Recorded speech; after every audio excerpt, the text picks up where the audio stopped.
Holiday movies. Holiday movies. Everybody loves holiday movies. And I can see why. I mean, some of the greatest movies of all time are Christmas movies. There's A Christmas Story, which is an absolute classic that to this day remains one of the most creative and iconic films ever made. And what about Halloween movies? I mean, come on, you have Halloween, and even Halloween. And what about a hybrid of both? Boom! A Nightmare Before Christmas, certified classic for all the little freaks of the world. Hop? That's one of the Easter movies of all time. Rise of the Guardians is a fever dream that celebrates multiple different holidays and absolutely should never be looked up on Rule 34. I'm serious, do not look that up. But what about Thanksgiving movies? Well, since it's an exclusively American holiday, there's not exactly a lot of global box office to be made here. And I know Canadians celebrate it in October, but as a USA citizen, I think I'm provided an amount of ignorance that would allow me to say that that's not the same thing. The fact of the matter is, no matter how you edit the poster of your movie, that massive Chinese box office is not gonna go head over heels for free birds. However, there is a film that, in my opinion, perfectly encapsulates the feeling of Thanksgiving without being explicitly a Thanksgiving movie. It has a fall New England aesthetic that's absolutely unbeatable and is a great representation of when extended family members finally get together after a long time apart. That film is Knives Out. Knives Out is a 2019 whodunit murder mystery film written and directed by Rian Johnson.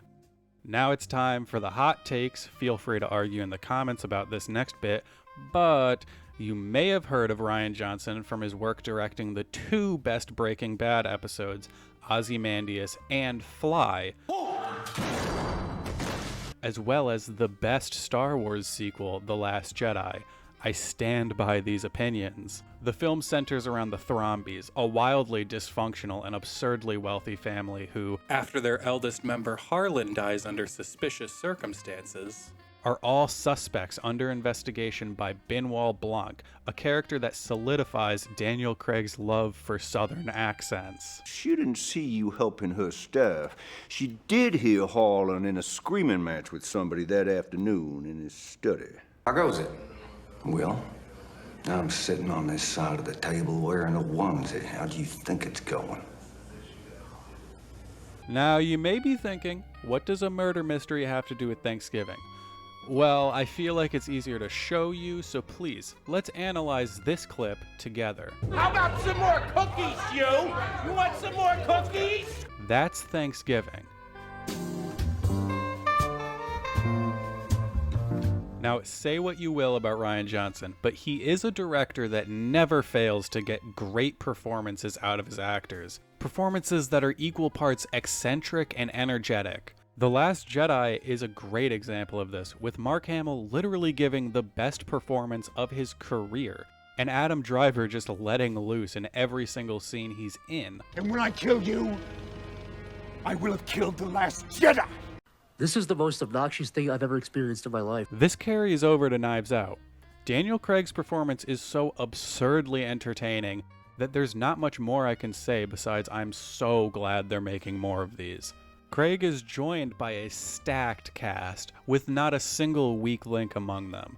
Every single actor here is so memorable in this film just from their mannerisms alone. They all bounce off each other in a brilliantly organic way, just showcasing the joy of having all that talent in one room, as opposed to the common modern filmmaking technique of filming actors by themselves on a green screen one by one.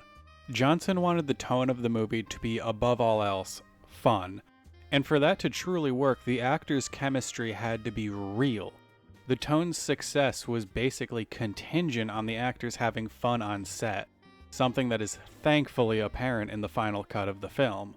Nothing about any character interaction here feels robotic or forced, and that's in large part thanks to Rian Johnson's direction. Johnson also made a point of putting a lot of effort into the film's blocking. Blocking is the process of mapping out where the actors stand and move around in relation to the camera. And even though it's a process that should ideally go unnoticed, There's no doubt that blocking can greatly affect the audience's perception of a scene. Take Wes Anderson, for example. He has a unique style that heavily leans into symmetrical blocking, creating the harmonized and balanced feeling that his films are known for. Now, the opposite of this can be seen in many horror films, as having something move behind a character in an obscured fashion does a lot to build up tension. The ultimate goal of Johnson's blocking for Knives Out was to create depth in every frame. There's kind of a triangular shape to it in terms of Jamie here in the center, Michael on the left, and then Dawn on the right with Ransom in the background. But it gives the frame depth, and there's always several layers of people to look at in the scene at any given time. Far too often in dialogue-centric scenes, audiences are presented with bland shot-reverse shot. Character 1 talks, and then character 2 talks, back and forth, forever. The argument scene, which includes 11 characters, is shot in such a way that multiple characters are always present on screen. This emphasizes every actor's unique abilities and creates scenes with a ton of rewatch value just to see other characters' reactions. It goes without saying that the cast is outstanding in the film. Every actor completely disappears within the character they play. So, rather than going over the actors, let's go over the characters. First off, we have the family patriarch, Harlan Thrombey. From the scenes we see of him before his death, it is made abundantly clear that he's far from the helpless old man one may assume. He's smart and clever in a way that gives the audience a reason to build suspicion around his demise. Like, who could have possibly gotten the best of him? Harlan has 3 children, Linda, Walter, and Neil. Neil is deceased before the film even begins, but he married Joni, who remained close to the family with their daughter Meg. Walter, who worked very closely with Harlan at his publishing company, has a wife Donna and a son Jacob. Finally, Linda married Richard, and together they failed to raise Ransom, a spoiled brat wonderfully portrayed by Chris Evans. Others in the household include the housekeeper Fran, who has a friendship with Meg, and Marta Cabrera, Harlan's nurse, and the last person to see him alive. But the characterization here goes beyond a simple family tree. The film brilliantly clues the audience into each character's opinions of one another, like how Meg and Jacob have conflicting ideals, or how Walter and Richard have a clear rivalry of masculinity. This complex web of characters has to be untangled by Detective Benoit Blanc, a self-described silent observer who rarely makes it clear exactly what he's thinking. I mean, even side characters like Lieutenant Elliot and Trooper Wagner are made completely three-dimensional to the point where, if any of them were to jump into the forefront of the story, it would feel natural. This consistency of well-rounded characters is of course a product of the film's brilliant writing. When writing the script for Knives Out, Johnson was heavily inspired by the old Agatha Christie whodunits of his childhood. But these stories have one major flaw in their design that Johnson wanted to avoid.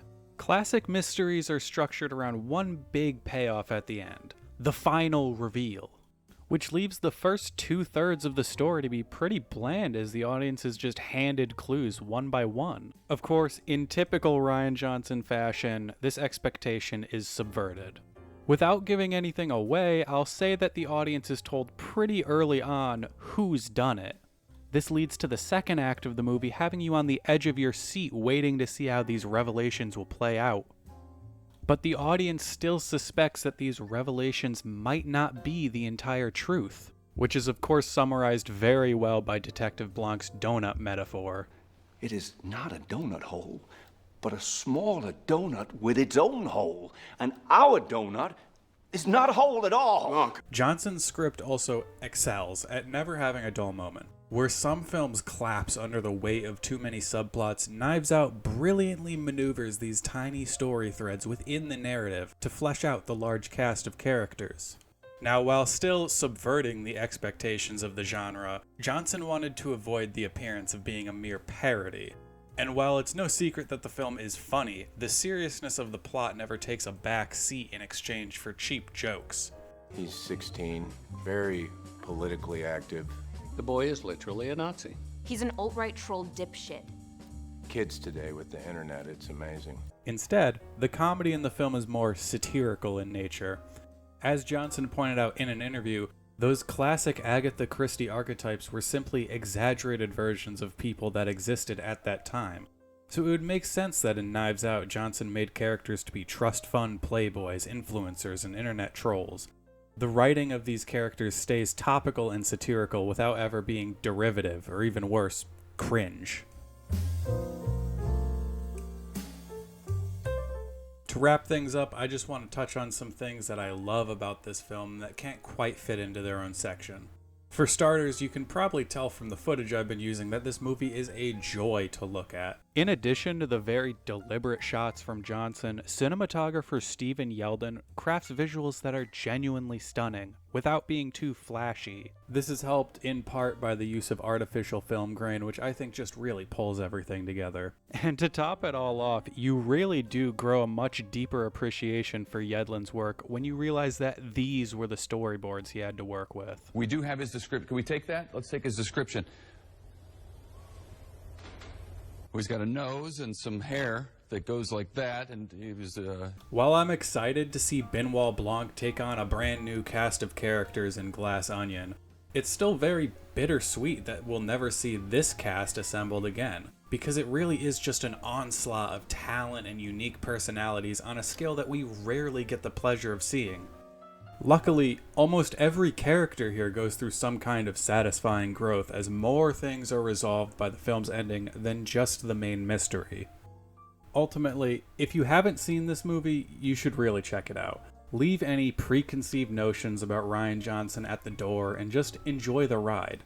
The best viewing experience for this is definitely with extended family members around the holidays. I was lucky enough to see this in the theater with aunts, uncles, and cousins, and even though we're all very different people with oftentimes clashing opinions, we all walked out from this movie with an amazing theater experience. And that's why I consider Knives Out to be the perfect Thanksgiving movie. Feel free to start arguments about The Last Jedi in the comments, and enjoy the holiday.